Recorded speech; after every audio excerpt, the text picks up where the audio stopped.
Good evening and welcome to News Updates on Today Ghana News TV. We are live on the satellite via Twitch for our viewers in Eastern European countries and also on Facebook, YouTube, Instagram at Today Ghana News TV.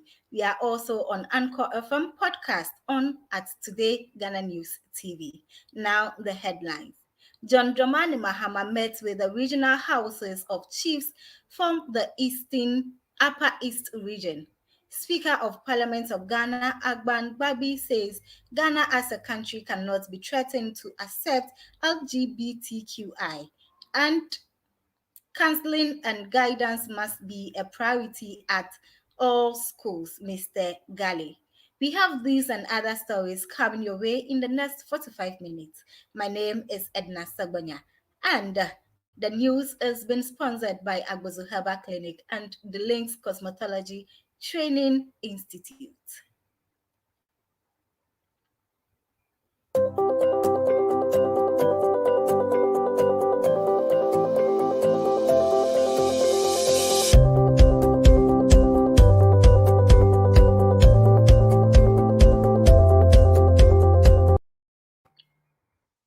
Our first news story.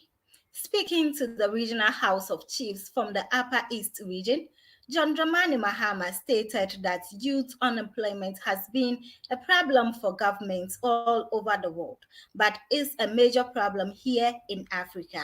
According to him, Face Ghana demonstration is not only a problem of NPP, but a problem of Ghana. He urged the chiefs to help by listening to the grievances of the youth and help the government. Getting disappointed in our democratic governance. They don't see any future for themselves.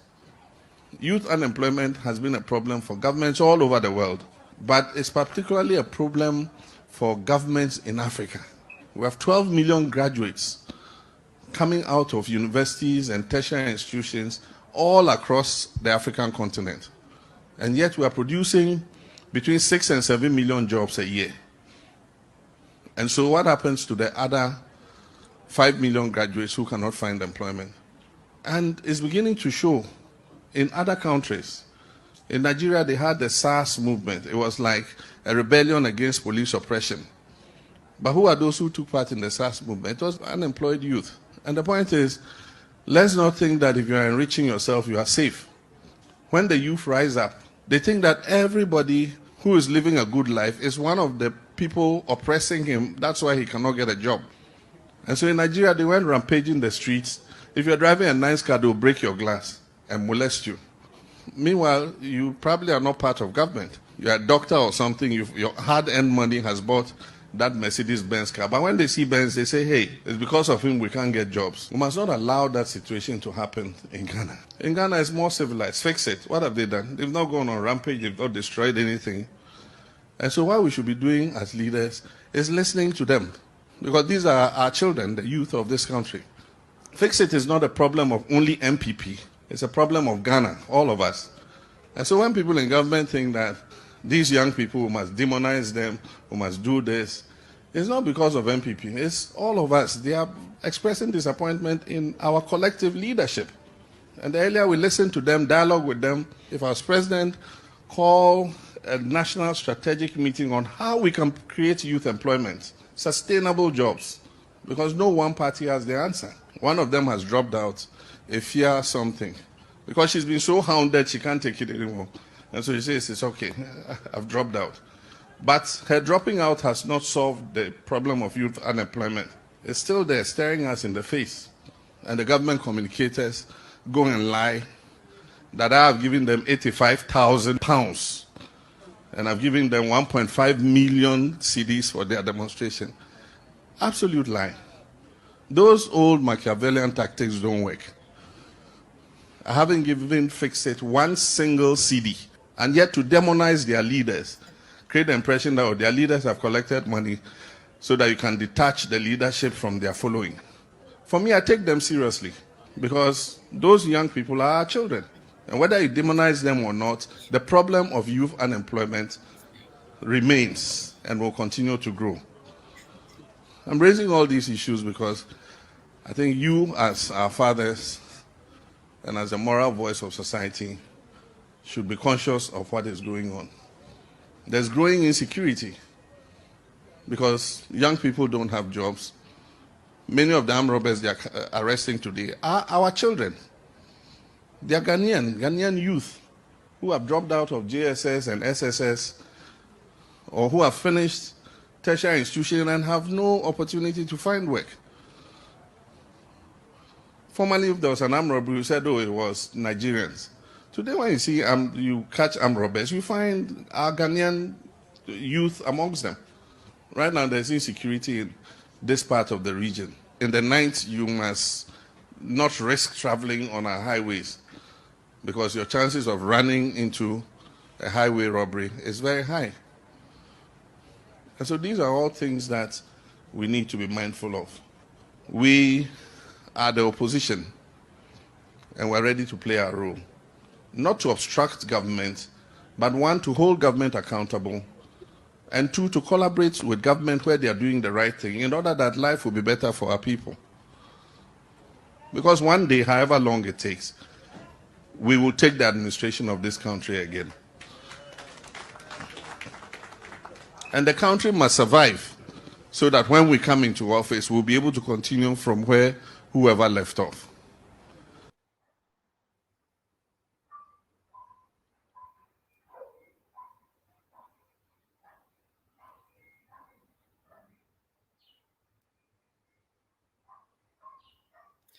Ghana as a country cannot be threatened to accept LGBTQI as long as he, Agbangbagwin, is the Speaker of Parliament, and he will continue to be funny to make sure that the right thing is done.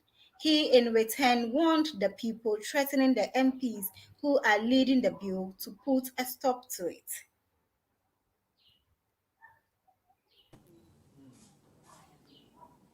I represent Ghanaians and the country Ghana.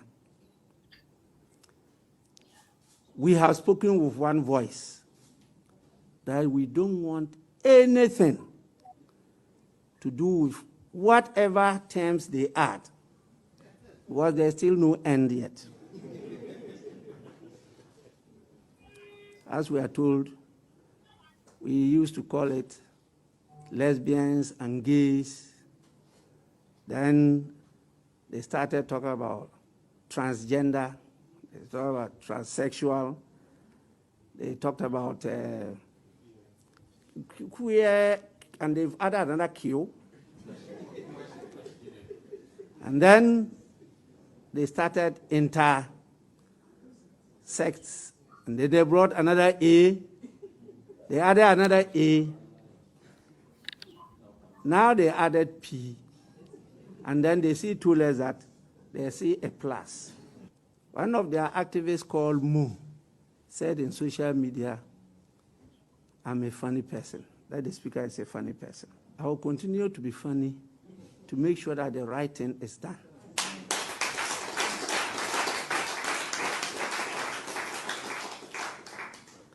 I am pro-life, and I will continue to be funny to make sure that lives are saved in the world.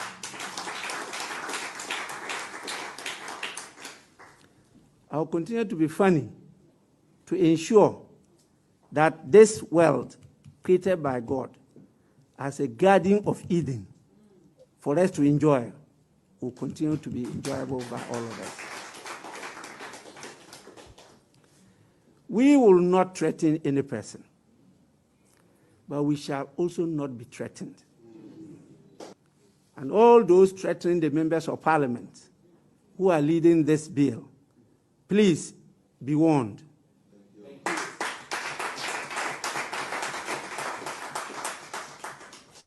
We cannot be threatened in our homes. This must be stated loud and clear to those who have come to do business in Ghana, those who represent their countries and think that they are right. We also represent our country. And they can never dictate to us as to how to live or not to live in this world. And I'm very clear in my mind that this House, the Parliament of Ghana, will pass this bill as soon as possible.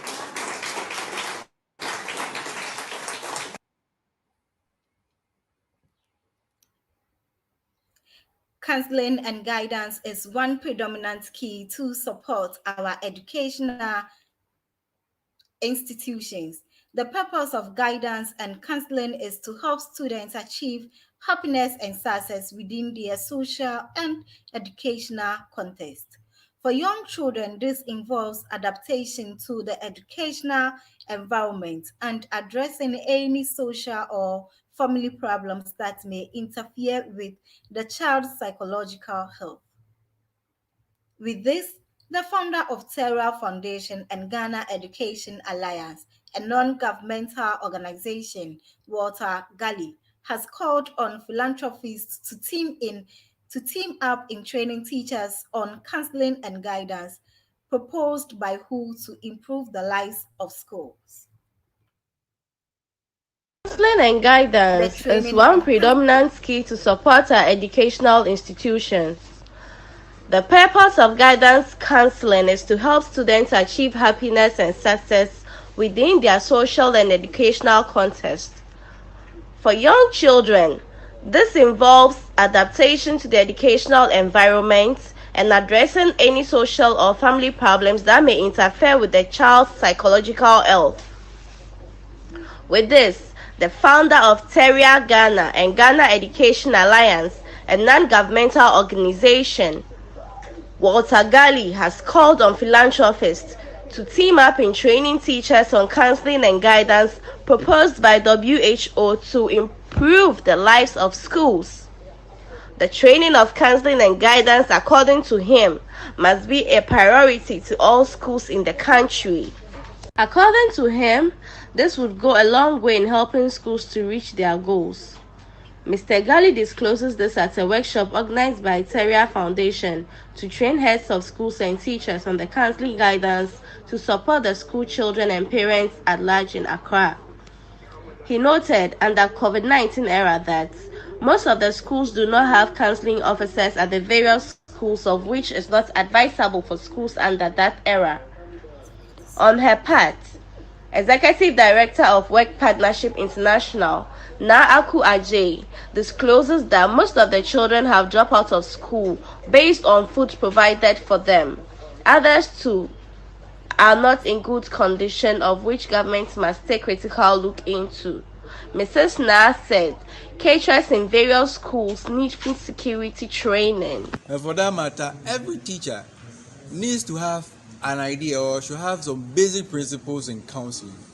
So we noticed that most of the teachers or most of the schools that we visited, most of the teachers were not aware or had that knowledge in the basic principles in counseling. So safety educators, because you look as if in Ghana now everybody is selling food and most people lack knowledge on food safety education.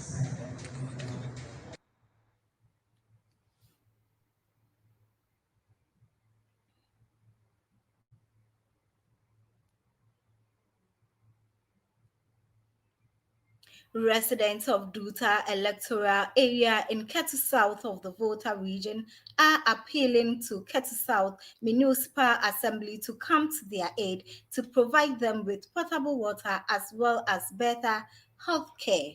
Our Volta regional correspondent, Dinah Salasi Tete, has more on this. Residents of Duta electoral area in the Ketu South municipality of the Volta region are appealing to the municipal assembly to provide them potable drinking water. According to them, the production works of Diamond Cement factory in the area have made all their water bodies unsafe for use. They also indicated that the cement dust released from the factory at night mostly is greatly affecting them health-wise as they continually use the polluted water. So they ask, What are the company's social intervention programs for the people of Aflao and those who are largely affected by these menace for the past 3 years? They say, despite there were several petitions and concerns raised over the years, something is yet to be done to solve the challenge. In another development, their heavy-duty trucks have created garlics on the stretch of the road from the Aflao township leading to the factory site, causing dust to settle on people's buildings, guest house, and restaurants along that stretch of the road. This has affected the owners of these guest houses and restaurants, giving them no alternative than to fold out of business. Reporting for Today Ghana News TV, Dinah Selassie Tete, Volta Region.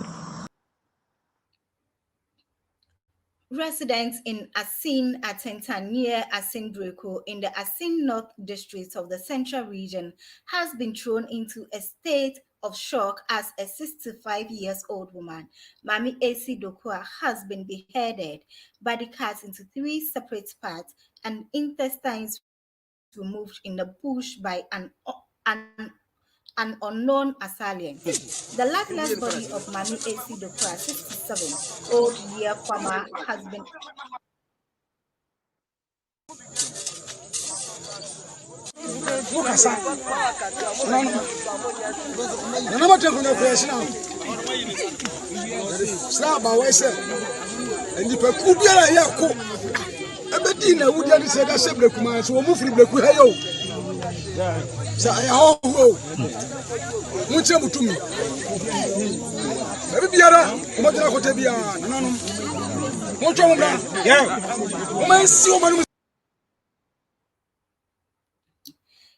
Story by Wafasami, our Central Regional correspondent.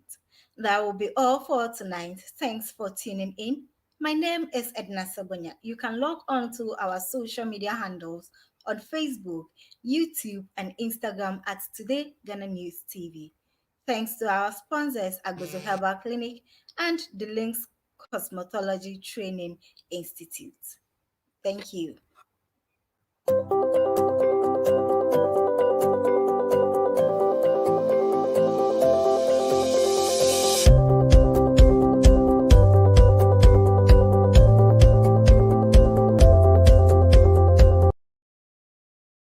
So today we launch your top fans on Today Ghana News TV, and we want all the viewers and listeners across the globe to tune in all the time.